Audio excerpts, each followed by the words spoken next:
Welcome to the Pivot Clean Energy Podcast, How the World Cooks, the energy shift you need to know about. I'm your host, Alicia El-Mamouni. On this podcast, we are going to explore everything cooking and how it impacts the world, the stoves and fuel people use, access and availability to clean technologies, and more. Join us for personal conversations with individuals in the sector to learn about the dynamics that influence the way people cook around the globe. With over a third of the world's population still cooking with solid and polluting fuels like wood, charcoal, and kerosene, there are huge global impacts on health, climate, the environment, and gender and social considerations. But that's not the whole story. Come along with us to discover how the world cooks and why you should care. Hinata Energy Limited is a bioethanol clean cooking business entering the market in Nigeria, led by its CEO, Kamal-Deen Kassim. Nigeria is the largest economy in Africa, but 147 million people still rely on polluting fuels for cooking, with 70% using biomass and 12% using kerosene.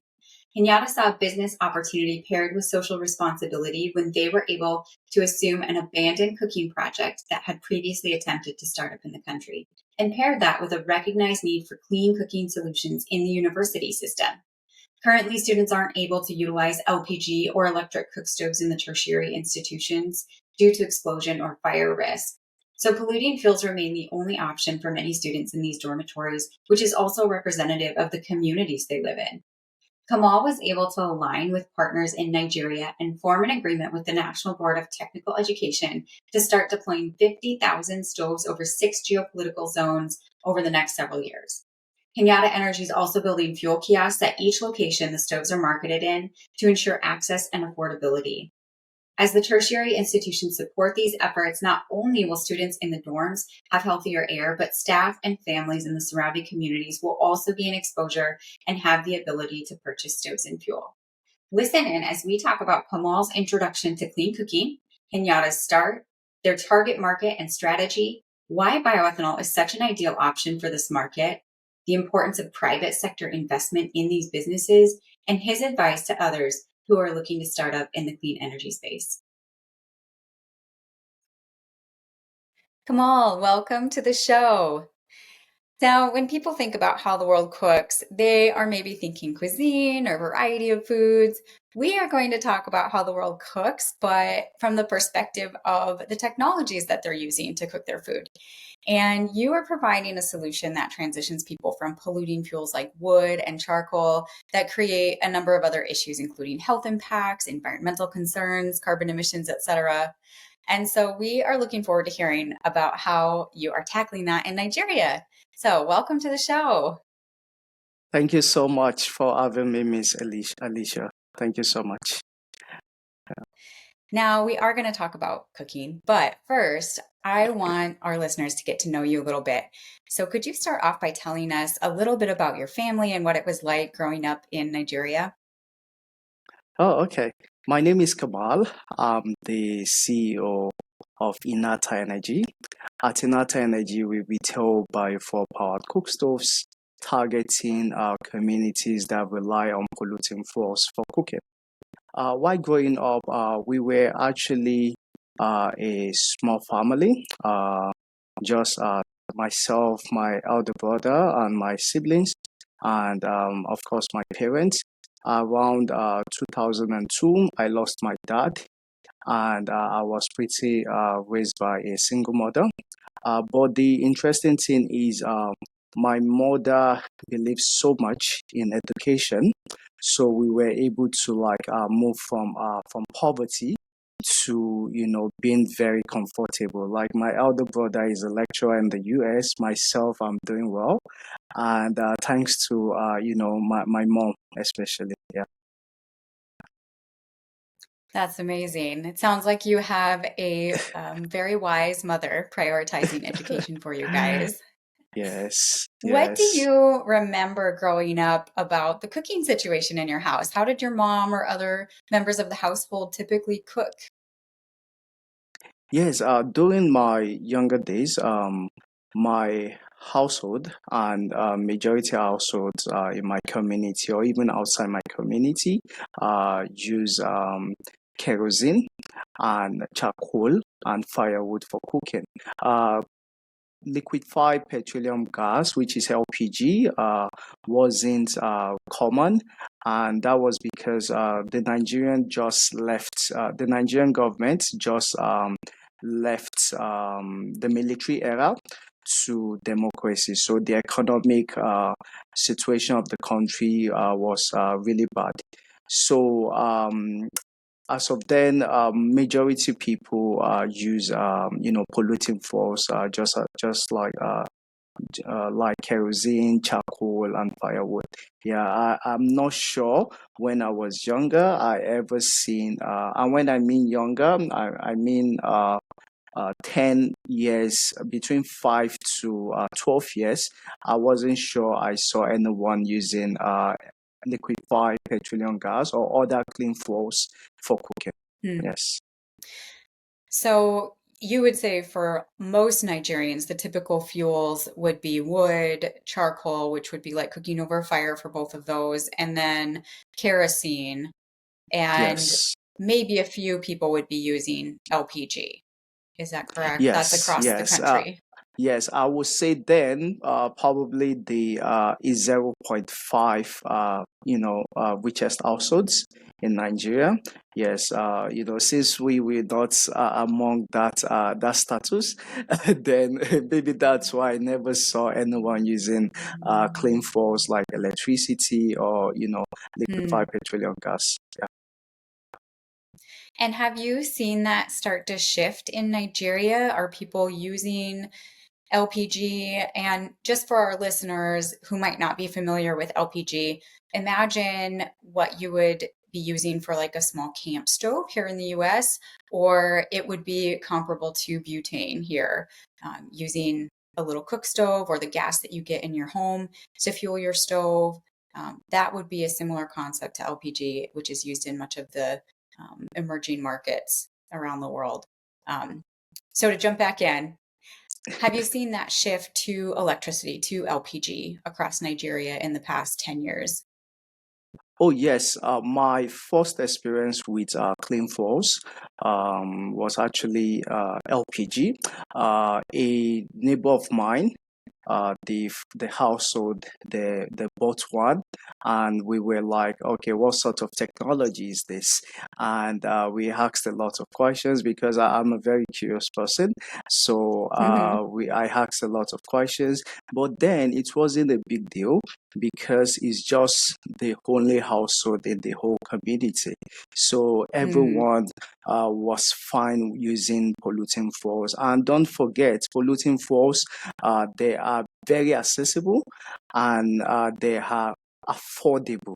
Yes, and when you come to a country like Nigeria, where more than half of the population lives in extreme poverty, it's normal for people to cook with polluting fuels.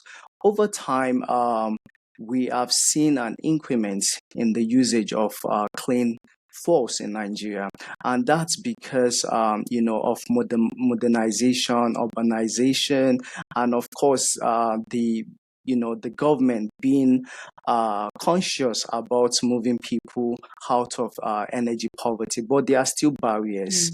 There are still barriers. We still have like more than 100 million people in Nigeria who still rely on polluting fuels for cooking.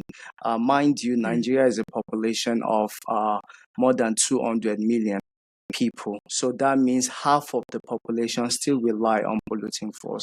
And some of the barriers, I would say number one is the fact that the infrastructure, the clean fuel infrastructure in Nigeria is not as safer as in other developed world. You get it, because we've seen cases of fire hazards as a result of the usage of LPG, and some of it could be due to the bad maintenance culture of Nigerians, or because of the importation of substandard camp gas and the likes. So that's one of it. And And of course, because of that, if, for example, I have a neighbor or a family member that had, fire hazard or burns or as a result of LPG, I won't want to use it. Yeah, so Mm-hmm. there's that fear among Nigerians. The second will be the penetration itself. We find more people using clean fuels such as LPG and electricity, cook stove or electric cook stove in the urban cities. Yeah, why Mm-hmm. in the rural or peri-urban or low-income communities you see a lot of people using or relying on polluting fuels such as charcoal, kerosene for cooking. So I think basically those are some of the barriers. So you mentioned that there is this shift in Nigeria toward cleaner fuels. People are looking at LPG, electricity. The government is setting that as more of a priority. But the reality is that wood, charcoal, kerosene are generally cheaper. They're more affordable and they're also more accessible. They're easy to find. You can go to any corner and buy your fuel for the day, or you can collect firewood from the ground. So those are some of the challenges in getting people to transition to a different type of fuel.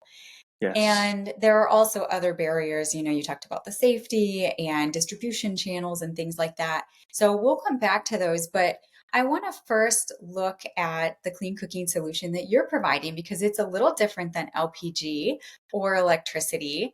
And so just give us a glimpse of the cooking solution that Hinata Energy is providing. Can you describe what the stoves and fuel look like that you're marketing? Oh yes. So before I talk about what exactly we're doing, it's important to just give a background. So my first involvement in the clean cooking space was during my undergraduate, where a popular food vendor actually died as a result of fumes from polluting falls, and I Mm-hmm. was quite surprised because this is falls we've been used to in my households. So upon doing more research, I got to find out that uh, polluting fuels can actually lead to non-communicable diseases such as lung cancer and cardiovascular diseases or even other respiratory diseases. So I picked interest in it, and since then, I think that was like 10 years ago, and until not until between like my undergrad to date, I did my undergraduate thesis. I work in renewable energy companies that actually specialize in bio renewables, and as of 2-3 years ago, we started Hinata Energy. So basically, what we do is we promote the use of biofuel powered cook stoves. So the biofuel is actually bioethanol. So we promote it and we target communities that still rely on polluting fuels such as kerosene, charcoal, or firewood. So basically, we are Mm-hmm. business to business or business to customers, which makes us to target uh, students in tertiary institutions, cook stove resellers, or even cooperative societies. And we've been Mm-hmm. doing well so far. We've been doing well. Yes. That's great. I want to hear about that. A lot of our listeners probably don't know what the stove actually looks like, though. Can you just paint a picture for us of what the actual stove looks like that people are cooking on? Oh yes. So the stove is a simple tool for cooking. So just picture your conventional stove in your kitchen, and but this time around it has a 4 canister, a container. So the good thing about the container is it's non-pressurized container. So unlike LPG cylinders that are pressured, and so you remove the container or the canister and you pour the biofuel. The biofuel is liquid and it is denatured. So you pour the biofuel inside the container and you slot it back into the stove shell, and that's it. You cook, yeah.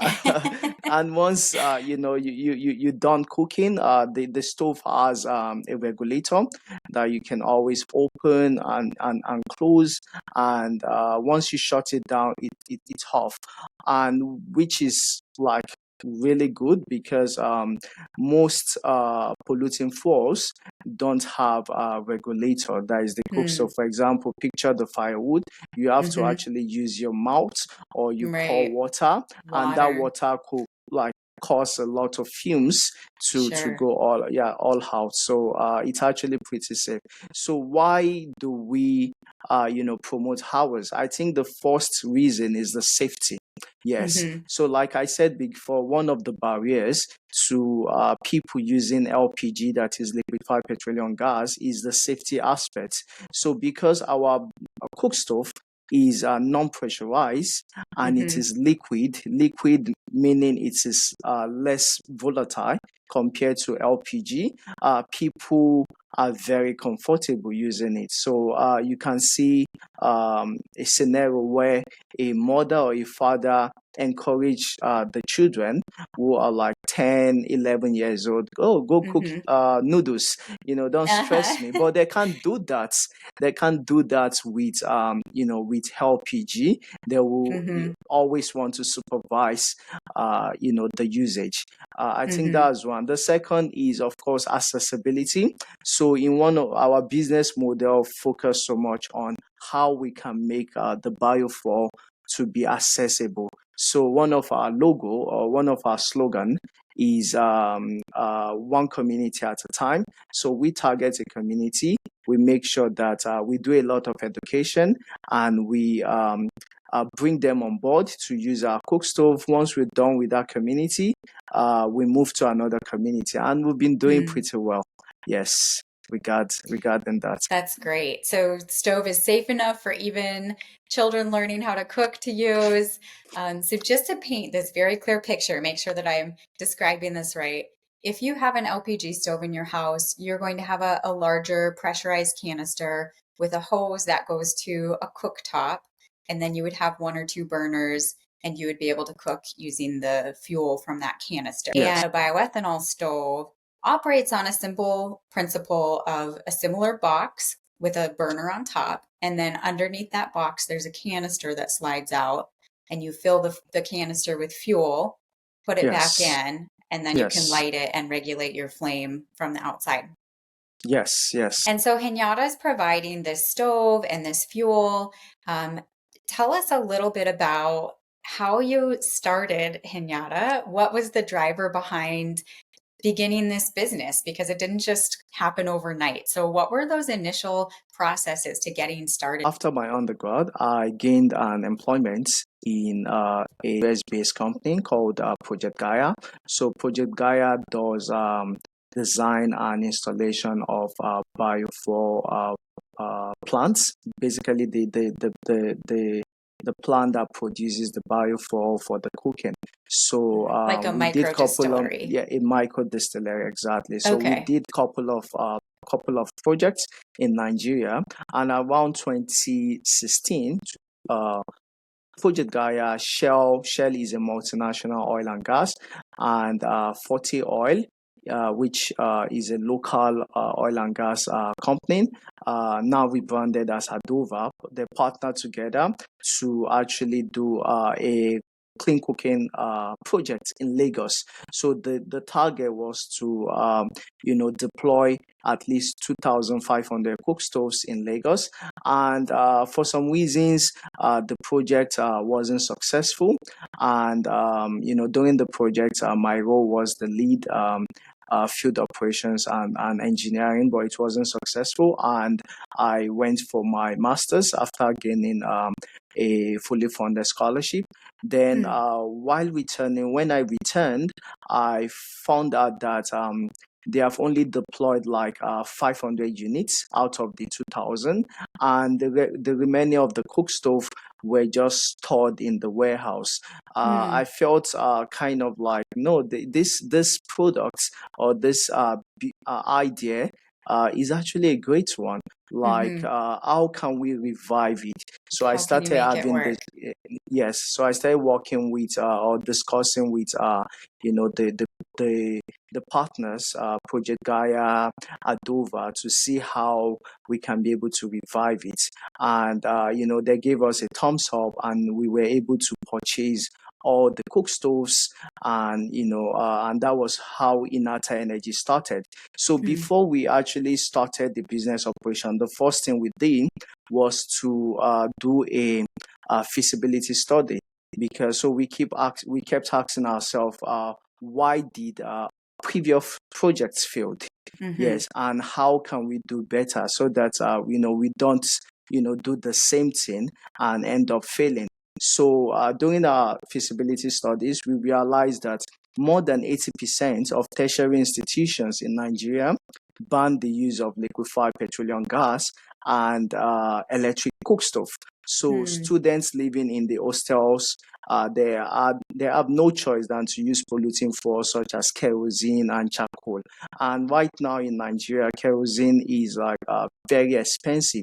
It's more than $1 per liter. It's very expensive. So this, of course, is a very good market niche for us to start. It's a market that need a solution. So we basically just go to one of the tertiary institutions, pitch the idea to them, and they allowed us in.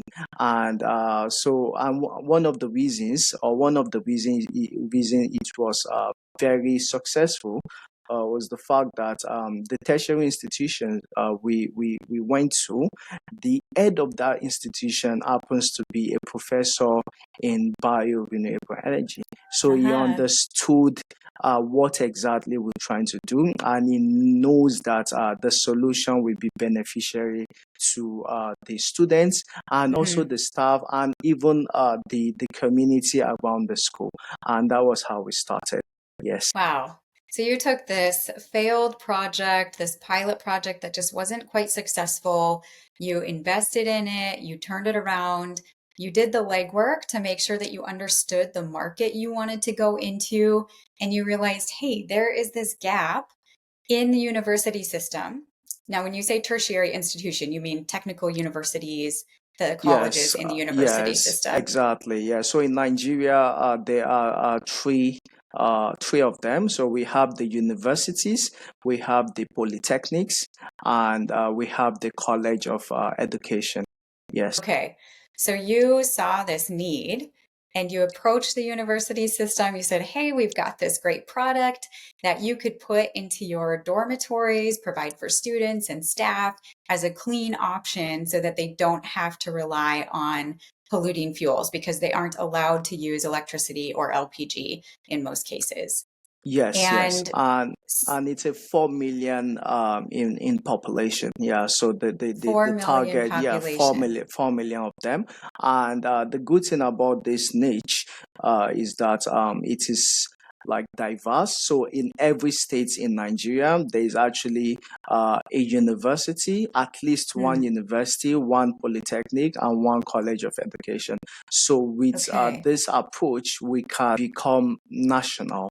Yes, So you can we cover the can easily, entire yeah. country. That's wonderful.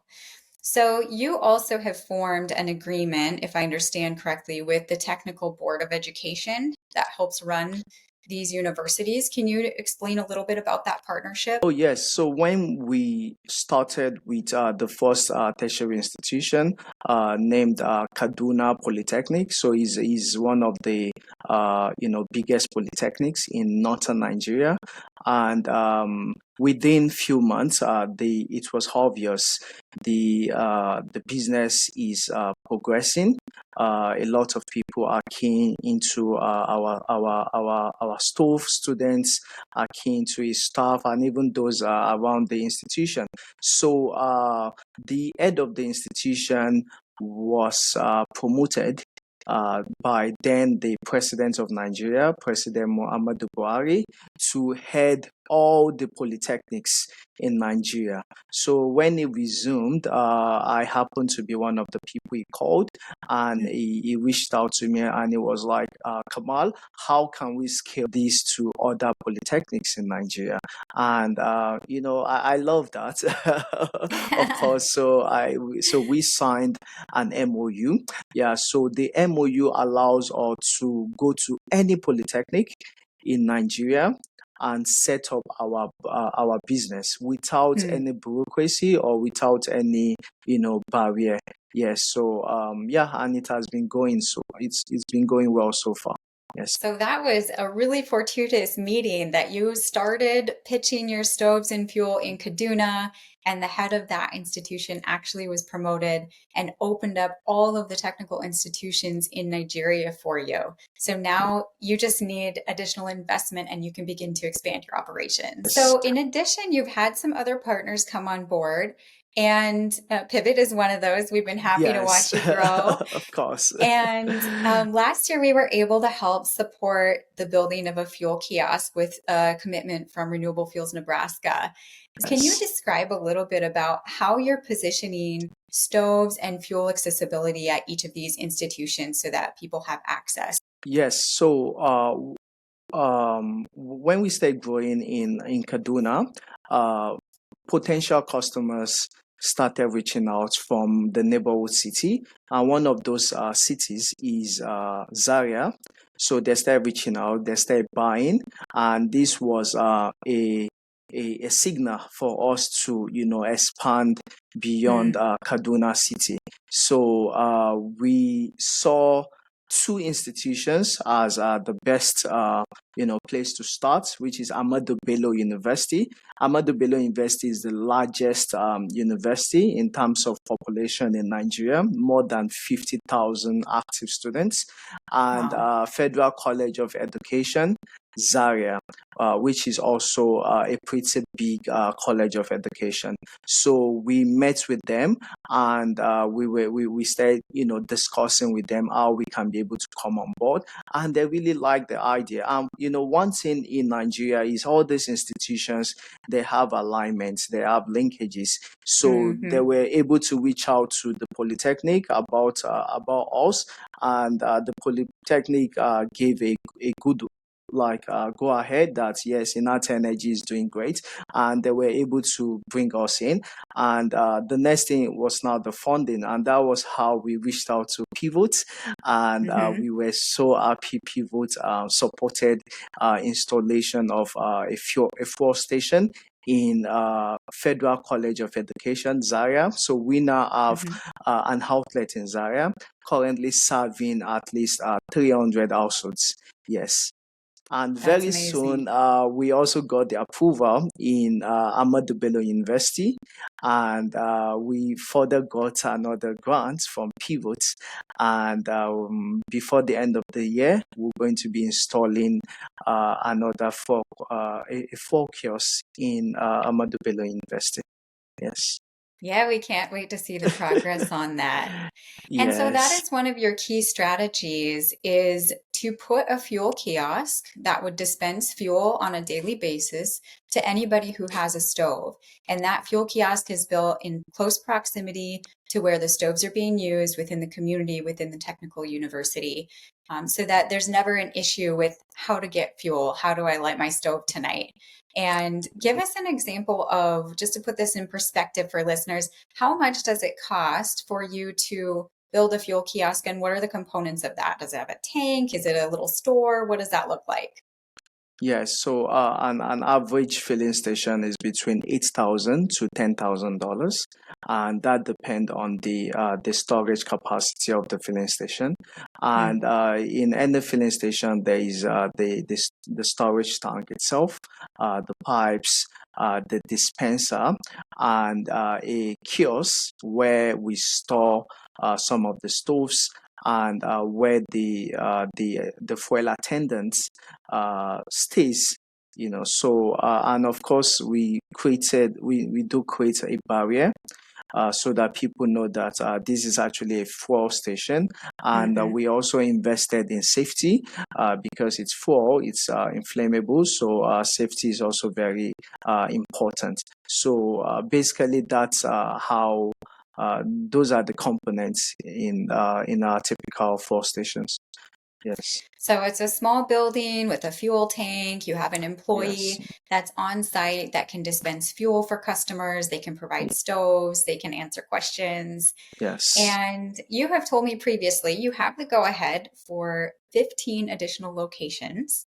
And so if I'm doing my math right, at about $10,000 per kiosk, if you had a $150,000 investment, then you could quickly roll out 15 filling stations at different locations to provide greater accessibility. Yes, yes, we can be able to do that. And as a business, our focus right now is to cover the core nuts. Yes, and the reason is because there is less penetration of you know uh liquefied petroleum gas and even electricity. Yeah, in the Hmm. core nuts. So most of the big cities, they are down the country, that is the southern part of the country. So Hmm. so basically that's what we're doing to increase penetration of our business, the biofuel cook stove in the core northern states in Nigeria. And like I said to you before, we now have 15 approvals. So, and this 15 approval is in six states in Nigeria. Yes. Wow. So you're focusing on the northern part, you're focusing on some smaller communities, but that still have large potential because of these technical institutions. Yes. You've done a lot of groundwork, making these agreements and connecting with people, showing them the technology. Where do you see Hinata in 5 years? Yes. In 5 years, I would say Inata should be nationally spread. Yes, in 5 years, and we will have deployed at least 1 million cookstoves. And this is very possible. We've seen a different company in another country does that within 3 years, like Hmm. half, more than half of it. So it's very possible with funding and with strong partners. It's very possible. The second is us being able to build on the fuel infrastructure, and not just the fuel infrastructure, us being able to do some backward integration, so that we can be able to produce the fuel standards without relying on edible bioethanol.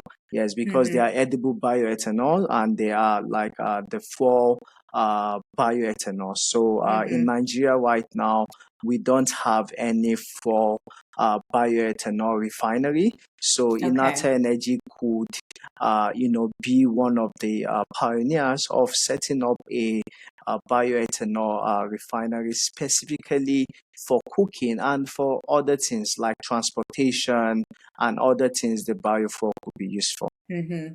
Yeah, Yes. so right now Nigeria has beverage grade alcohol, so that's going into the beverage market, but they really don't have anything for fuel ethanol. So Kenyatta could really spearhead those efforts and ensure that you have a source of fuel for your cook stoves in the country. Yes. Yes. Yes.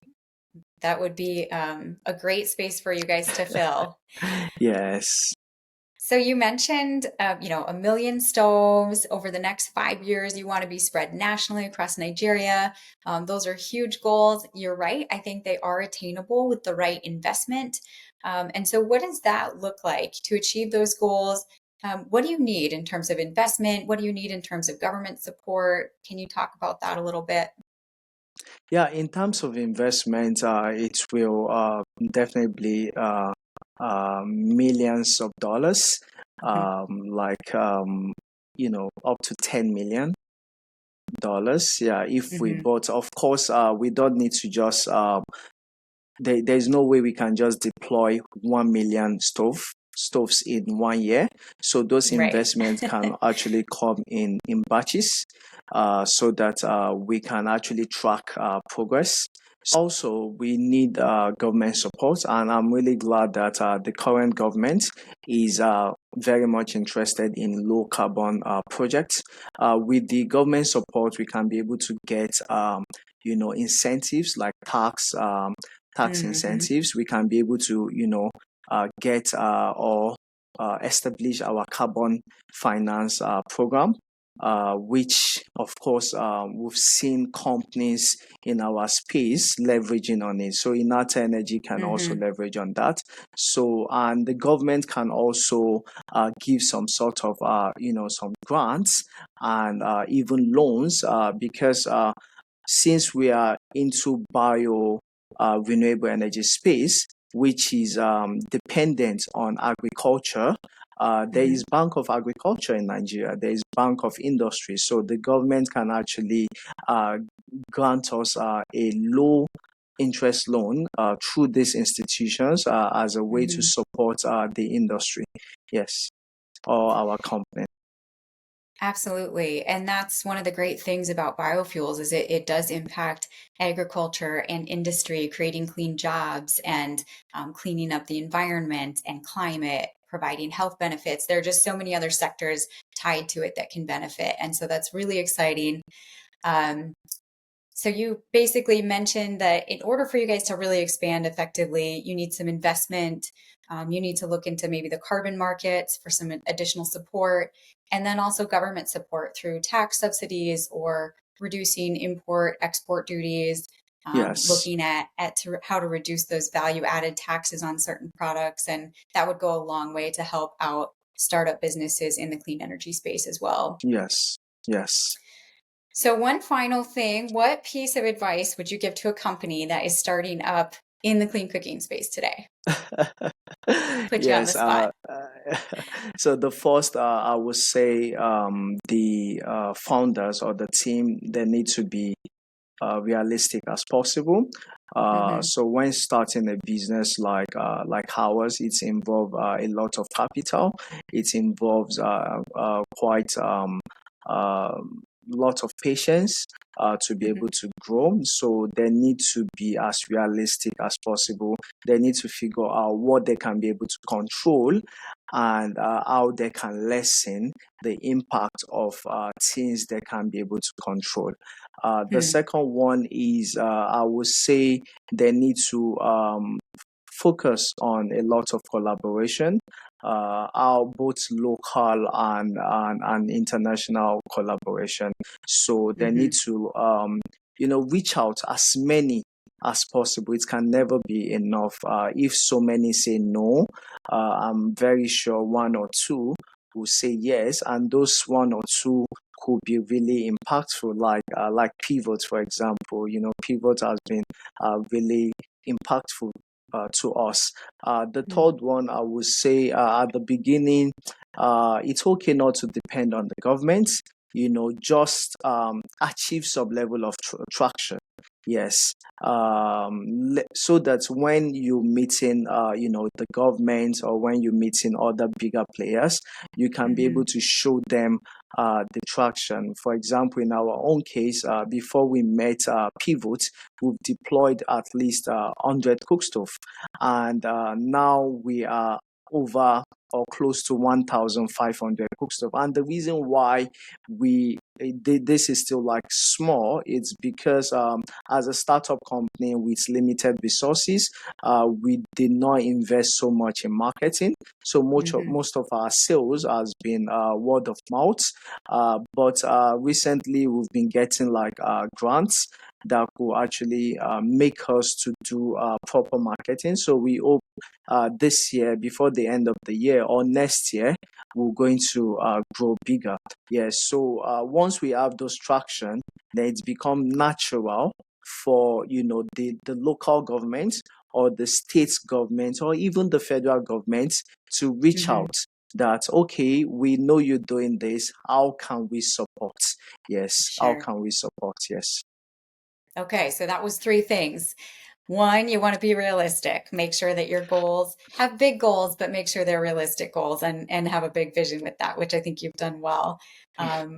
Two, you want to be able to network, reach out to people that can help provide resources and technical assistance. And then three, scale gradually, know your capacity, and then the government will come on board as they start to notice that you're gaining space. Yes. Yes. Wonderful. Well, I lied. I have one more fun question for you since we're talking about cooking. I want to know what your favorite Nigerian food is. So, if somebody comes to Nigeria, what is the one thing that they have to try? I would say Nigerian jollof rice Okay. with plantain Okay. and chicken. Yeah, Nigerian jollof rice, not Ghanaian jollof rice, not Senegalese jollof rice. Uh-oh. Nigerian jollof rice. Yes. We're gonna start a food war here over jollof rice. Yeah. Okay, so if you go to Nigeria, jollof rice with plantain and chicken, that's the food to get. Yes. Yes. Wonderful. Well, thank you so much for taking the time to share with us today, Kamal. We are really excited about Hinata's start and all the progress that we've seen you make. You have a huge vision, but the past 2 years, it's been really fun to get to know you and to watch Hinata expand. And we can't wait to see what the future holds for you. Yeah. Thank you so much for having me, Miss Alicia. I truly appreciate it. Thanks so much for listening. We are passionate about opening access to household energy around the world that also lead to reduced emissions, improved health outcomes, environmental protection, greater purchasing power, gender equity, and so much more. We would be grateful if you found this information valuable and pass it along to friends, family, colleagues, your mailman, your grocer, anyone you know, and find some way to get involved. Don't forget to follow us on our social accounts on LinkedIn and Twitter. Check out our website at pivotcleanenergy.org.